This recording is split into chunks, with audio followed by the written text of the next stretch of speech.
Hi everybody. Okay, so this is the first video for the Chapter 5B playlist. So I just split up Chapter 5 into two sections because it's a little dense. So I wanted to kind of make sure that everybody was getting through the material at a reasonable pace.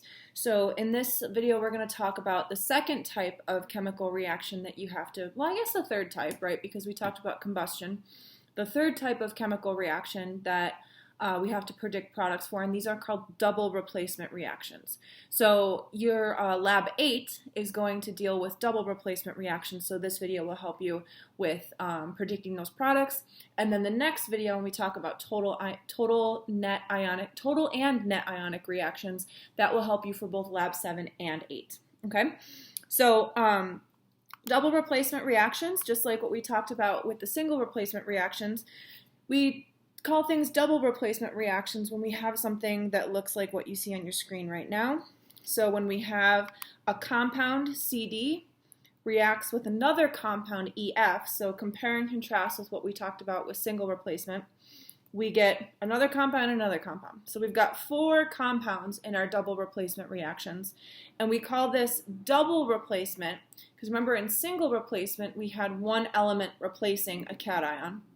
Here, we've got C forming a new compound with F, CF, and E forming a new compound with D, ED. Okay, so we basically get cations switching places in our two compounds. Okay, so in a double replacement reaction, the two metals or hydrogen in an ionic compound or an acid will trade non-metal partners. Okay, so our cations are always going to replace our cations, and most commonly we're dealing with metals. And the reason why, again, just like what you guys told me in Chapter 3, is because C in this case must be a cation, E must be an anion, or sorry, D must be an anion, E is a cation, F is an anion. So with that logic, the only way we're going to get new attractive forces is if we have cation, anion, cation, anion. So we keep that ionic bond there. Okay, if we had E and C, those guys won't form a compound because those are both positively charged and they would repel each other in solution. Okay, so being able to spot the differences between a single replacement and a double replacement reaction is really important here. Okay, so something that we're going to see a lot in double replacement reactions, although not exclusively. The last video we'll talk about a type of double replacement reaction where this doesn't happen. We're going to commonly, we talked about those signs of a chemical reaction in the last playlist. We commonly get this precipitate that's formed. Remember, precipitate is just another word for a solid. Okay, so very commonly, we're going to see that one of the products of our chemical reaction, of our double replacement reaction, is an insoluble ionic compound. Okay, so we can see that this is a double replacement reaction because sodium forms a new compound with nitrate, sodium nitrate. Silver forms a new compound with chloride, silver chloride. And when you mix these two things together, both of these solutions are clear and colorless. But when you mix them together, you get a white solid forming. Okay, so when you're doing this reaction on the benchtop, you know you have a chemical reaction because you get that white solid. But how do you know that the white solid is silver chloride and not sodium nitrate? Right? We can predict these two products on paper, but how do you identify what is causing the white solid to form, this compound or this compound? Well, we have, just like we had the activity series of metals for the reference table for single replacement, in order to be able to tell whether something is soluble in water, water can split up its ionic bond, or insoluble in water, those two ions stick together no matter what, is the solubility rules.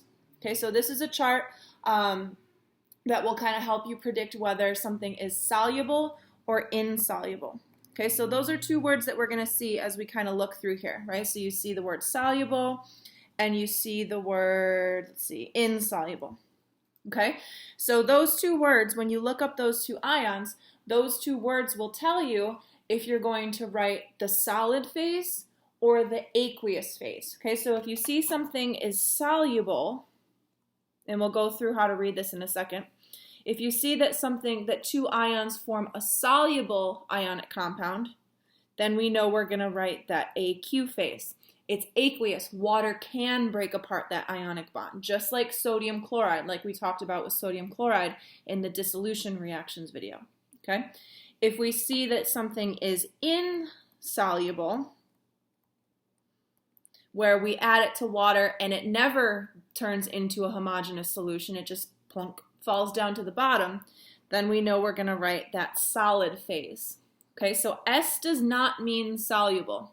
S means that it forms a solid, which means it's insoluble in water. Okay, so if we think about the two compounds that we got in our last reaction, we had silver chloride, sodium nitrate. Let's look at those two and see how we know that silver chloride forms the white precipitate and not sodium nitrate. Okay, so let me write my compounds over. I'm going to write them over here to remind ourselves. So we've got sodium nitrate and silver chloride. Let's start here, sodium nitrate. So the way that we read this is we start from the top and we work our way down. Okay, so what we're looking for is we're looking for one or both of the ions in our chemical formula. So either sodium plus, nitrate minus, or either of those. Okay, so our first rule, we come across sodium ions. So we read the rule for sodium ions and we see that most compounds of alkali metal and ammonium salts are soluble. Okay, so that means that sodium nitrate, because it's soluble, gets the AQ phase. And we also see even further evidence. We see for nitrate, all nitrates are soluble. Okay, so sometimes you're going to see a rule for both the ions, sometimes you're going to see a rule for only one, but you should never get contradictory information. Okay, so if the cation tells you that it's soluble, the anion should also tell you that it's soluble. Okay?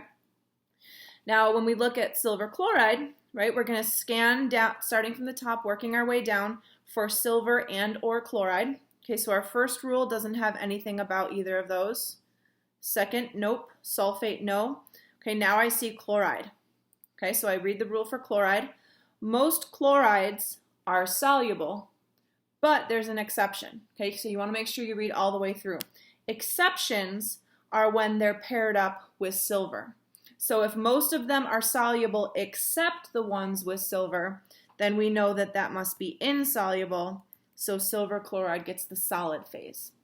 Okay, and we also see there's a rule for silver right here.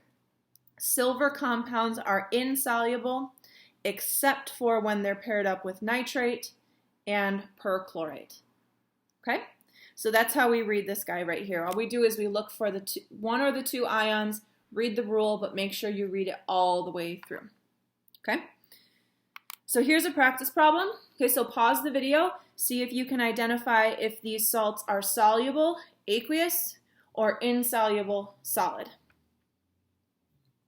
Okay, so our first one, sodium nitrate, I guess I had on the last slide, so I'm just realizing that now. So that is definitely aqueous, right?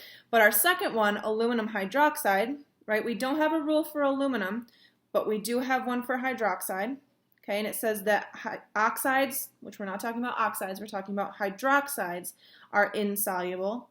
There are some exceptions, but aluminum doesn't fit any of those exceptions. So aluminum hydroxide is insoluble. Okay? Now, magnesium chromate, let's see, do we have a rule for magnesium? I don't believe so. No magnesium rule, but we have one for chromate. Okay, so most chromates are insoluble except when it's paired up with magnesium. Okay, so if most of them are insoluble, with the exception of magnesium, this guy must be soluble. Okay, and then finally, lead to sulfate. Okay, so no rule for lead, but we do have a rule for sulfate. Most sulfates are soluble except lead, so that is insoluble. Okay, so again, this is our reference to allow us to predict which, because double replacement reactions commonly form a precipitate, it allows us to predict which of our compounds are going to be the compound that formed that precipitate. Okay? All right, so here's some practice for you to do. There's also a lot more practice on the chapter 5. There's a worksheet that has both single and double replacement reactions on there. I want to go through the first one together, okay, just to kind of show you the process here. And then the other two, if it's not up there already, I'll definitely put it up there and then write the key either tonight or first thing tomorrow. Okay, so let's go through this one together and see what the process is for predicting the products here. Okay, so we've got barium chloride and sodium sulfate. Now we know that this is a double replacement reaction because we've got two compounds here. So we're going to form a new product between barium and sulfate and between sodium and chloride. Okay, so for these guys, what I recommend is because we have to predict two products here, I recommend kind of writing out all four of your ions. So what is the cation? What's its charge? What is the anion? What's its charge? And then the same thing for the second compound. Okay, so in barium chloride, this is happening a lot lately. My pen kind of freezes. It might need some new batteries. So in barium chloride, barium is an alkaline earth metal. So we've got barium 2+. Okay, chlorine is a halogen. So it's one step behind its nearest noble gas. So chloride is always -1. Sodium is an alkali metal. So it's +1. And sulfate is a polyatomic ion with the charge of -2. Okay, so now we can clearly see the switching of the ions that's going to happen, right? We're going to make a new compound between barium and sulfate. What's its chemical formula? And between sodium and chloride, what's its chemical formula? Okay, so because barium has a charge of +2, and because sulfate has a charge of -2, remember our goal with making ionic compounds is to get those charges to add up to 0. So +2 -2, that adds up to 0. So my chemical formula for the first compound is just BaSO4, okay? Because +2 -2 equals 0.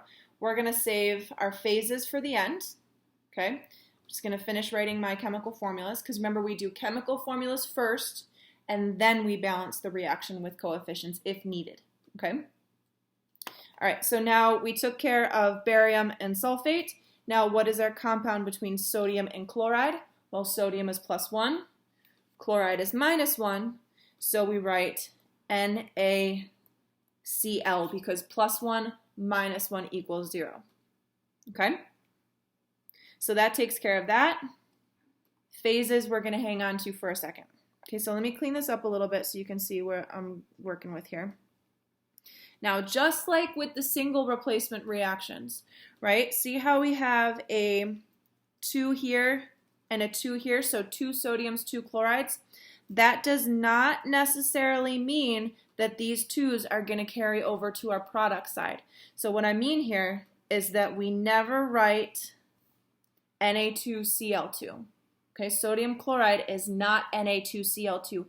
We write empirical formulas for for ionic compounds. What is the smallest repeating unit? Well, there's 1 sodium per 1 chloride. Right? There's not 2 sodiums per 2 chlorides. That gets reduced down to 1 and 1. Okay? So don't let these subscripts over here influence these subscripts over here. Think about the individual charges when you're writing your compounds. Okay? So this is what our kind of unbalanced reaction looks like. Oh, I guess I did want that. Now I'm going to go back to the solubility rules. We had barium sulfate and sodium chloride. Which one is going to get the insoluble solid phase?